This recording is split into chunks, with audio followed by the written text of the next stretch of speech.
Welcome in, everybody. It's SEC Football and Beyond on Scout's Eye on College Football, part of the Off the Hook Sports YouTube channel and the Landry Football Podcast Network. Subscribe, like, and share. Hey, we've got a lot to break down this week. It wasn't a great weekend of action. We've got a couple of really good games, but a lot to look forward to. So we're going to break it down for you here on the SEC Football and Beyond. Start up at the top, Georgia and their win, Kent State, and not winning by the 41-point spread. You always can tell why people get upset is, well, we're number one. We need to protect our ranking. And a lot of people are putting money on their team, and they're Georgia fans, and they're wondering why they didn't win by 41. It's not the purpose. It was 39-22. That wasn't the story. The story was, they got a good game from Brock Bowers, as they have all year long, quite frankly. But they did not play very well. They had their most mistake-prone game. They didn't have a lot of symmetry in their passing game. Look, there's a lot to learn about being able to develop good habits even when you play lesser teams. And Kent State is good enough to make you look, competitive for a while. And they did. And that's as simple as that. What it means from here on out, it's just a teaching opportunity for Kirby Smart and his staff. Alabama, I think it's maybe found its go-to receiver in Ja'Cory Brooks, who broke out for them, and they dominated Vanderbilt. They seem to be taking a step forward. Kentucky played Northern Illinois. They didn't play that well. They ended up winning 31-23. They're not running the football as well as they normally do. Will Levis threw for 303 yards and 4 touchdowns. It's going to be a real interesting game, Kentucky and Ole Miss this week. I think a real prime game to see kind of where these two teams are. Rocky Top was rocking Saturday afternoon. Tennessee beats Florida 38-33. Only the Tennessee's second win in 16 tries against the Gators. For all the talk about those games, second win in 16 tries. The Vols are 4-0 for the first time since 2016. Ole Miss scored 4 touchdowns in their second quarter to erase the early deficit to win over Tulsa. LSU rolled past New Mexico. Their defense really played very well and held. The offense did a good job as well. Held off New Mexico. South Carolina shook off a slow start to get past Charlotte. Will Rogers threw for a bunch of yards and touchdowns against Bowling Green. So let's take a look at it and take a look at each team here. For Alabama, thought Jason McClellan began to carve out a role for himself. I thought McClellan got more touches than Jahmyr Gibbs, and I think both of them are really good. In a lopsided game, the numbers can be skewed a little bit, but I think both of those guys are kind of finding their way a little bit. It's why Alabama's been consistently the best program in the country. They get the best players, but they develop their team. If you study this team every week, regardless of who they play, you see them getting better and better. And last year at this time, I tell everybody, in my mind, they weren't a national championship contender last year, most of the year. And then they got there towards the end of the year. But it was McClellan who's got Alabama's lone chunk play in the Texas game with that 81-yard touchdown run in the first quarter. And he's watched his carries go up a little bit. So let's watch that and see how things will develop there. But, as I mentioned, I thought they got some things worked in the passing game. Arkansas, look, I got to tell you, there was some concerns coming out of this game. Yes, the weird, fumble that directly led to a touchdown, and a field goal kick that was missed at the end. Notwithstanding, they should have won the game. They looked like the better team, even though they didn't look very good. The ground game is not that good. 244 rushing yards, but it's Rocket Sanders was banged up in the second half with that rib injury. To me, the KJ Jefferson's confidence was shaken a lot on that goal line fumble. I thought that was the biggest thing. It's one thing to be going in, scoring, and potentially up 21-7. That is the measurable problem with that. But the untold part of it was KJ Jefferson was rattled. Now, they came back. A&M's not very good, and they rallied back, nearly pulled off the comeback. They probably got a little too cute with Malik Hornsby package, and quite frankly, they needed that late dominance up front. It couldn't quite take over.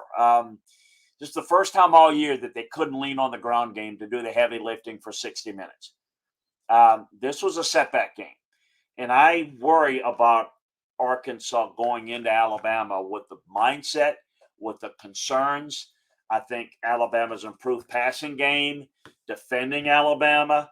Can it run the football well enough to win this? I think there's a lot of issues here, and I think it's a big problem. Auburn, boy, what a mess. Look, what do you say about it other than they won the game and Missouri lost it. They got the win, whatever. Look, Harrison Mevis, makes the field goal. It's over. Nathaniel Pete goes out of bounds, or does anything besides fumble. They win the football. But it's Missouri jumped off sides on Anders Carlson, shanking overtime. It's just, it looks bad, but like in golf, they don't ask but how many. I mean, this is just a case of not well played, but you got to win because it was Missouri, and Missouri screwed it up and is probably as bad, if not worse. I thought that the defensive line for Auburn stepped up and didn't allow a second half point, because it was a bad performance. It's not a whole lot positive here in watching the game film. A week after getting embarrassed by Penn State, Auburn didn't remedy the situation much at all. Just, I want to be really positive, but I just don't see what Auburn's got going for it as they get ready to play LSU. And Mizzou is really not any better at all. Florida, Anthony Richardson played well because Tennessee's defense is vulnerable. And I think you're going to see a little up and down with Anthony Richardson. If you can run the football, if Florida can run the football, it's going to create some opportunities in the passing game. But if people can defend Florida's run with split safeties, it's going to be tough for AR to complete the football. Had a costly fumble early in the fourth quarter. You can't have that. I thought he showed a little bit more touch on downfield throws, even though there was a lot more spacing and coverage. I thought they had a really good game plan. I thought that Tennessee did a decent job on Montrell Johnson and Trevor Etienne, but I actually thought there was a lot of positives that Florida got back in a game in which I thought they were outmanned. Okay, Georgia, let's get to that. There's no reason to panic. There's no reason to think that they're headed for some issues or anything like that.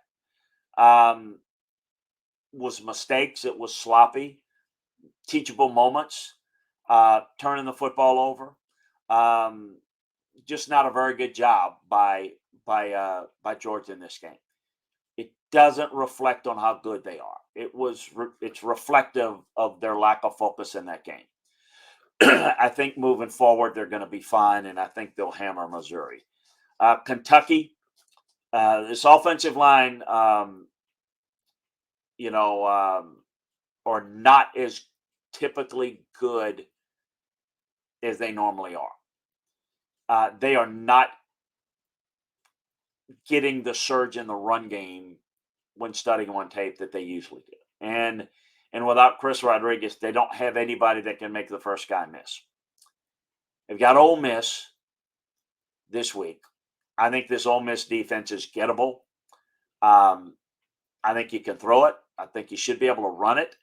But can you keep up points with Ole Miss? It's going to be interesting. LSU, Noah Cain is starting to play really well. LSU starting to find themselves a little bit.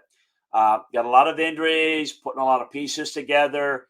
I think this is quietly some of the best coaching that I've seen as the season has progressed. I know it was a disaster special teams-wise in week one against Florida State, but LSU's gotten better, and you can see that. I don't think they're amongst the top tier teams in the SEC West. I mean, they're not as good as Alabama, but I think everybody else is. I mean, I think LSU's in the. They're certainly as good, if not better, than A&M or Ole Miss or Arkansas. But I think that overall, personnel-wise, they're a little different. I don't think they have the offensive explosion, let's say, of an Ole Miss. I think defensively they're pretty good. Um, but let's watch how this offense develops, because if they can begin to play better and they get the passing game a little bit more comfortable, they could be real interesting. Missouri is, when you're not a good team and you don't are not good enough, and you're not well coached enough to win many games, and you lose a game, meaning you just give a game away, that's enough said. It was a deflating loss because I don't think there is much there. I think that we know that it's dead man walking in Auburn. I just don't think Eli Drinkwitz is going to survive at Missouri. I don't know about this year. Jim Sturk is no longer there, the athletic director. I don't know what they're willing to do, and I think it depends on how Missouri finishes the season. But I think if he survives, I think he's got one more year, and I don't think it's working for Eli Drinkwitz at Missouri. Mississippi State put that LSU game behind them. They responded like you'd hoped to. Will Rogers moved the team well. They did what they needed to do against Bowling Green. They just completely rocked them. I was concerned about Ole Miss's defense going against Tulsa. Look, I mean, I think A.J. Finley, Kahari Coleman, I think they've been rock solid on defense, but it's against bad opponents. Okay, that's fine. You just play who you play. I thought against Tulsa, who can throw the football, it would be some problems. More problems than I even thought. Davis Brin was sidelined in the second quarter. They still struggled to get off the field against the Tulsa offense that gained 26 first downs, 262 rushing yards. And I get it. Maybe it's one of those games, the focus, what have you. You better be ready because, again, I think both Kentucky and Ole Miss played less than their best. And I don't think either one of those teams are great teams, but I think they're potentially good. And I didn't think we got good Ole Miss or good Kentucky last week. They play each other this week. South Carolina, Marshawn Lloyd. Marshawn Lloyd is a really good player, and he didn't be a problem for some people. He ran the football very well. It took a little while for South Carolina to get on track. Still think this team's a long way away, and I'm not quite sure that they're headed in the direction that people think. But that was certainly a game that in the first half I was worried that they might not survive it as easily as you might think. Tennessee, look, they were double-digit favorites. They're the better team. I thought they did what they needed to do to a point. Florida had the better game plan. Florida executed their game plan better. But Tennessee showed how much better they were by coming back to win the game, making the explosive plays to get ahead. And Florida got back in the game because Tennessee was sloppy. Look, it's the coach in me. It's my job. I'm not criticizing, but critiquing as a coach. I look at it and say, Tennessee, you're better than this. You're really good. I don't bet on games or anything like that. I tell you what I think so that if you want to do it, you do it on your own. But I look at this and say, Tennessee, you got to clean things up. And you got a bye week to get ready to go on the road to play LSU. You got to play a clean game. Being a really good team is less about the plays that you do make, but the plays you don't make. Tennessee makes a lot of plays that good teams don't make. They need to be careful with that. The defense was not very good at all. They gave up a lot in the passing game to a team that can't throw very well. And they had to put numbers in the box to try to slow that down, and that's the biggest reason why. And then the offense wasn't in rhythm because Florida controlled the football most of the game. And then Tennessee turned the football over. And then they had mistakes again on special teams. Got to fix things. Not impressed with A&M other than the win. Look, they're down 14-0. Looked like they were cooked. They probably were cooked. Arkansas helped them a great deal, but still, you got to find a way to get it done. Look, it was a good play on KJ Jefferson. It was a good play on that play to get the ball and score a touchdown on it. Because I'm not sure this offense goes the length of the field. In fact, I'm pretty confident that they're not able to do that. So they get a touchdown, not just a touchdown, but a tying game touchdown as opposed to being down 21-7, as I said earlier. So it was a bad play by KJ Jefferson, but a really good play by A&M to turn it into scoring. Look, the difference between this A&M team and the team that lost to Appalachian State is they're getting better decision making at quarterback. They have some semblance of a passing game. They're not totally reliant on their defense in the run game, but it's going to take a lot of creativity to get enough offense to be successful against good teams. They're just not that good. But found a way to win that game. Arkansas is not that good, but you find a way to win it, and you see where you go from here. You got a Mississippi State team that you couldn't beat last year. This is a dangerous game. The defense is going to have to step up and really do a good job pattern matching and taking away Mississippi State's explosiveness. Because if you don't, and State gets a lead, I'm telling you, A&M is not going to have the same type of success against this Mississippi State defense. I think this is going to be a tough matchup. I think Mississippi State, despite the fact that they did not play well against LSU, I think State's better than A&M. More on that later in the week as we get to Vanderbilt. A.J. Swan is going to have a tough time staying protected against really good fronts. You're not going to see Will Anderson every week, but you're going to see some good fronts, some big-time issues. Vanderbilt is what they are. By their standards compared to last year, yes, they're better. They're still bad. Going to be a real problem. So how does it look right now? I'd put Missouri and Auburn at the bottom. Mediocre at best program at Missouri. I would put Missouri at the bottom because, A, they lost to Auburn. Auburn is going to make a change. We know that. Missouri has got a lot of tough decisions to make, and they're not in a position probably to fix this as readily as Auburn might be able to. Vanderbilt, though, is just as bad, and 3-2, they're the worst team talent-wise. So have your pick of where you want to go with that. South Carolina is just above them. Not a very good team, not a very good coaching staff, very weak team. I'd put Florida. Now, this is where you start to have some pretty decent teams. Then you put Florida, who still has some talent, still game plans very well. Then I put Mississippi State, who had the road loss to LSU, still a really good team. Then I put LSU, who's playing better. I'm not so sure that LSU is not better than Arkansas, but I don't want to jump the table yet. I think this team's gotten better, a sense of togetherness. I think Brian and his staff has done a really good job. We'll see. They've got Auburn this week. Then they've got Tennessee next week. I think Auburn is an easier get than Tennessee is at home for LSU. So we're going to learn a little bit more. And a lot's going to be made out of that LSU-Tennessee game. Arkansas, I'd put them right behind Ole Miss. I think this team is not quite as good. Arkansas team's not quite as good as they were last year. We'll see if they can shake off that loss and kind of rebound. I'd put Ole Miss, trying to figure out where Ole Miss is right now, and A&M.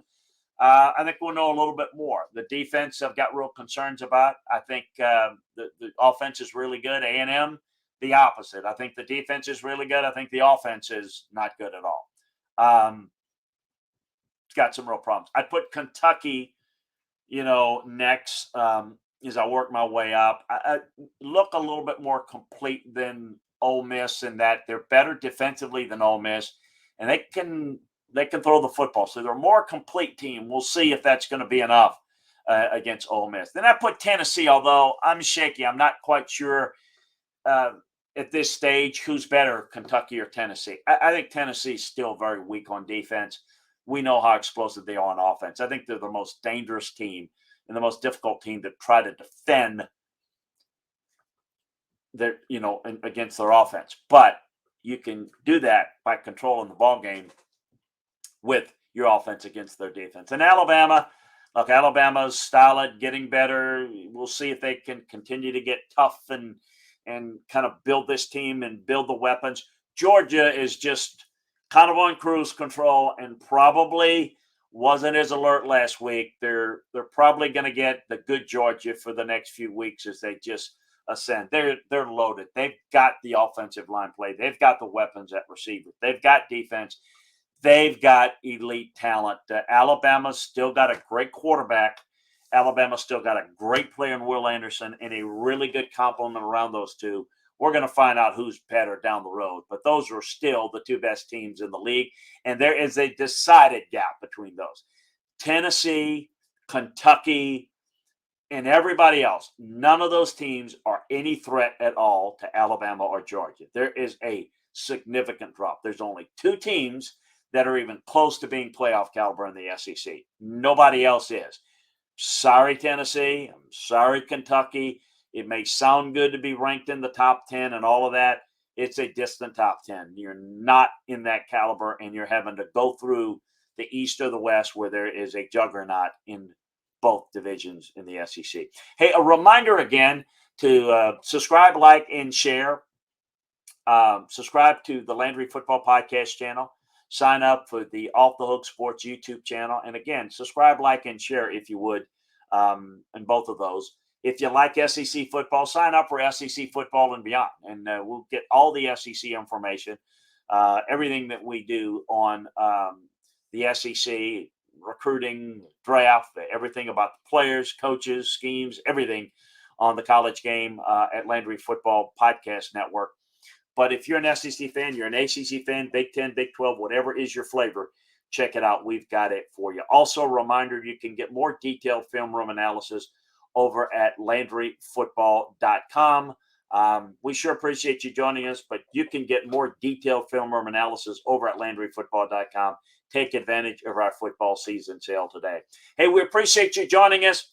We'll talk to you again next time and on the other film breakdowns with the other leagues. Talk to you soon.